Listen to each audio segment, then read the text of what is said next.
boxing ផ្ទាល់ជាមួយ Exdo Bo Tuner កម្លាំង200 W គឺជា speaker karaoke ជើងពីរោះកប់សេរីរី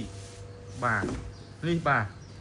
ជាប្រភេទជើងពីរោះមែនតើមានកន្លែង volume មូច្រើនខ្លាំងណាស់បាទស្អាតនៅខាងក្រៅស្អាតអូខេតោះជាងបត់មកជាឈឺក៏អត់ឈីកោទិញ speaker karaoke អីបាទដល់បត់ទេមកចែកបងប្អូនយើងស្ដាប់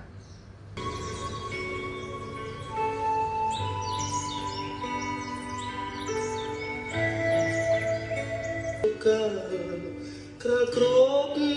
ដកដើមដល់ទឹកសន្សើរចាញ់មួយអាចស្រីតាមបានទេលិនកាព្រៃក្របស្រុកគ្រប់ដងហើក្លិនផ្សព្វផ្សាយសំសើបេះដូងសំភ័រស្រទន់មានលក្ខណៈកាអើយកាសូមសួរនួនយល់បំលោក្ដីស្រឡាញ់ពេញហេព្រោះអត់ព្រោះហើយទៅតុនហ្មងណារានជីស្នេហ៍ប្រកបពី